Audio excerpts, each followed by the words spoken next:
कांग्रेस की पार्टी दलित विरोधी पार्टी है और ये सबसे बड़ा उदाहरण उन्होंने ये करके साबित कर दिया कि उस लड़ाके के खिलाफ कारण बताओ नोटिस जारी कर दिया जो आपके लिए आंदोलन करता है, आंदोलन को लीड करता है, लाठियां खाता है, सड़क पर बैठता है। आप समझ रहे होंगे हम किसकी बात कर रहे हैं।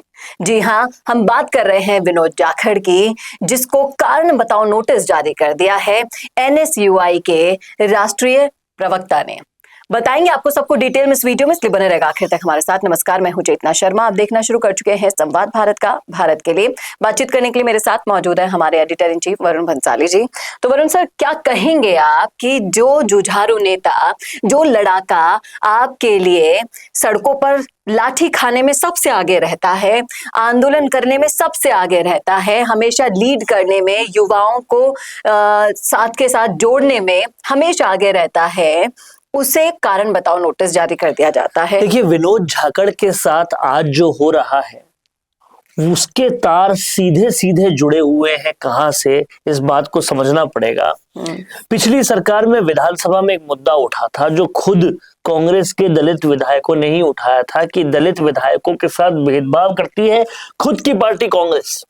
रमेश मीणा भी उसमें थे, मुरारी लाल मीणा भी उसमें थे, और ये उनका कांग्रेस से ही शिकायत थी कि दलित विधायकों के काम नहीं होते, उनके साथ भेदभाव करती। अब सोचिए कि वो दलित विधायक जो चुने हुए हैं उनके साथ जब भेदभाव हो रहा है, उस मुद्दे को आलाकमान ने शायद तब भी सीरियसली नहीं लिया, और वही कहानी आज रिपीट हो रही है। क्योंकि विनोद जाखड़ दलित समाज से आते हैं, उनके साथ लगातार ही भेदभाव हुआ है। आप समझिए, जब उनको जेल में डाला गया, कितने लोग आए उनको छुड़वाने के लिए, क्यों इतने दिन लग गए, क्यों नहीं गए उसमें निर्मल चौधरी, जबकि उसके काफिले के सामने से वो निकल रहे थे।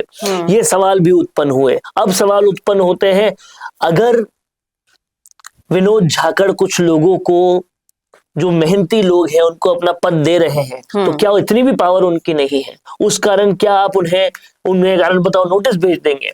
तो इस तरह की इंटरनल राजनीति जो कांग्रेस में जूझ रही है। अब कितनी हास्यास्पद बात है, कांग्रेस कहती है कि हमारा वोट बैंक दलित है, हम दलितों का उत्थान करेंगे। अपनी पार्टी के अंदर के दलितों का आप उत्थान नहीं कर पा रहे, जनता के दलितों का क्या उत्थान करेंगे, ये समझने वाली बात है। और क्यों कोई विनोद जाखड़ के लिए खड़ा नहीं हो रहा, और क्यों उनके साथ लगातार भेदभाव हो रहा है, और क्या क्या मैसेज दिया जा रहा है? क्यों ये वरुण चौधरी वर्सेस विनोद जाखड़ हो रहा है? क्यों ये जाट वर्सेस दलित हो रहा है? क्या मैसेज कांग्रेस देना चाहती है? कुछ बनने से पहले ही सब कुछ बिगाड़ना चाहती है? ये सारी चीजें कांग्रेस को सोचनी पड़ेगी। और कहीं कांग्रेस की जड़ में है। ऐसा लग रहा है कि कांग्रेस की जो वयोवृद्ध कौम है, जो बूढ़े नेता हैं, वहां भी यही चल रहा है, और युवा नेताओं में भी यही चल रहा है। जाट वर्सेस दलित यहाँ थमने का नाम नहीं ले रहा। ऐसा कहते हैं ना हम कि जो बड़े करते हैं उनसे छोटे सीखते हैं, और यही शायद ये लोग भी, जो युवा पीढ़ी है कांग्रेस की, जो कांग्रेस को आगे ले जाने के लिए जिम्मेदार मानी जाती है, वो अपनी ही जमीन को खोखली। यहीं पर कहीं ना कहीं कांग्रेस को एक लाइन ऑफ डिफरेंस खींचने की जरूरत है कि कौन सा वो नेतृत्व है जो दलितों में भेदभाव कर रहा है, जिस वोट बैंक से तुम वोट मांग रहे हो उसमें भेदभाव कर रहा है, और कौन वो शख्सियत है जो बिना भेदभाव किए दलितों को भी आगे बढ़ा रही है। आप देखिए सचिन पायलट को, मुरारी लाल मीणा को आज जिसने बनाया, रमेश मीणा को आज जिसने बनाया, जो विनोद जाखड़ के लिए खड़ा है, ये कौन है? तो सचिन पायलट है। और सचिन पायलट, चाहे उनके गुर्जर साथी हो इंद्राज गुर्जर जैसे, चाहे उनके जाट साथी हो मुकेश भाकर जैसे, चाहे उनके दलित साथी हो मुरारी लाल मीणा जैसे, कभी किसी में भेदभाव किया नहीं। डीसी बैरवा एक वक्त पे कुछ नहीं थे, उनको कुछ नहीं से सब कुछ बना दिया। दलितों के लिए ये सम्मान उनका है, और इसीलिए जब वो दौसा में जाते हैं, दलितों के इलाकों में जाते हैं, उनका जबरदस्त स्वागत होता है, वो किरोड़ी लाल मीणा को पूरी तरह से हराने में कामयाब रहे। समझना पड़ेगा ये किस लिए हो रहा है और कौन सा नेतृत्व दलितों की इज्जत कर रहा है। आलाकमान आज ये नहीं समझा तो कल बहुत बुरी तरह से मुंह की खाएगा। आपके पास इतने सालों पहले अशोक गहलोत की सरकार में जब ये हो चुका कि विधायक खड़े होकर बोल चुके दलितों के साथ भेदभाव हो रहा है, तब क्यों नहीं आपने कोई एक्शन लिया? ये सवाल बड़े हैं, इन सवालों पे जवाब चाहिएगा और अगर जवाब नहीं मिलेगा तो कांग्रेस का यूं ही पतन होता जाएगा। अभी तो आप 70 से 70 सीटों पे आए हो और उसके अंदर आप आंतरिक रूप से ये दिखा रहे हो कि आप दलितों के खिलाफ हो, तो फिर 70 से क्या 7 पर आना है या फिर वापस सत्ता पाना है? अगर वापस सत्ता पाना है तो ये सब करने से नहीं चलेगा और इसीलिए नेतृत्व परिवर्तन की जरूरत है कांग्रेस को, ताकि कांग्रेस अपने मूल वोट बैंक के लोगों के लिए तो कम से कम एक सही मैसेज दे पाए। पार्टी के अंदर की लड़ाई जब सोशल मीडिया पर सबके सामने आने लगे, खुल कर जिस तरीके से इस मुद्दे को जब सोशल मीडिया पर देखा गया, तो कहीं ना कहीं आप कमेंट बॉक्स में जाकर देखेंगे कि लोग विनोद जाखड़ के पक्ष में है और कांग्रेस के विरोध में जमकर बोल रहे हैं।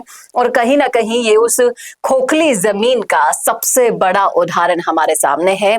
जो तस्वीरें पेश की जाती हैं वो दिखाने की कुछ और होती हैं और पीठ पीछे साजिशों का शिकार उन्हीं तस्वीरों में से चुन चुन कर नेताओं को किया जाता है। अब विनोद जाखड़ के साथ जो किया जा रहा है कांग्रेस में, क्या वो सही है? बताइएगा जरूर। क्या मैसेज पहुंचा आप तक? लिखिएगा जरूर आए कमेंट बॉक्स में।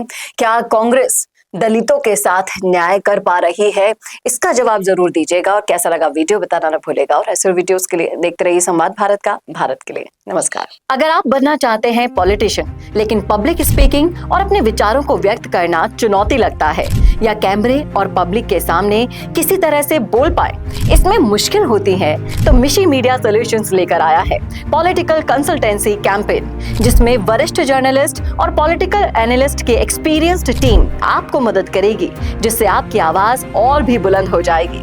इसमें हम आपके गोल को पूरी तरह से टारगेट करेंगे कि किस तरह से आपको पार्टी पहचाने, आपको उस क्षेत्र के लिए चुने, कैसे सर्वेज में आपका नाम आए, कैसे लोगों के बीच में आपका माहौल बने। ना सिर्फ कंसल्टेंसी हम आपको देंगे बल्कि आपको सारे रास्ते दिखाएंगे और बताएंगे भी, जिससे आप भारत की राजनीति में अच्छे पॉलिटिशियन बनके समाज का सुधार कर सके।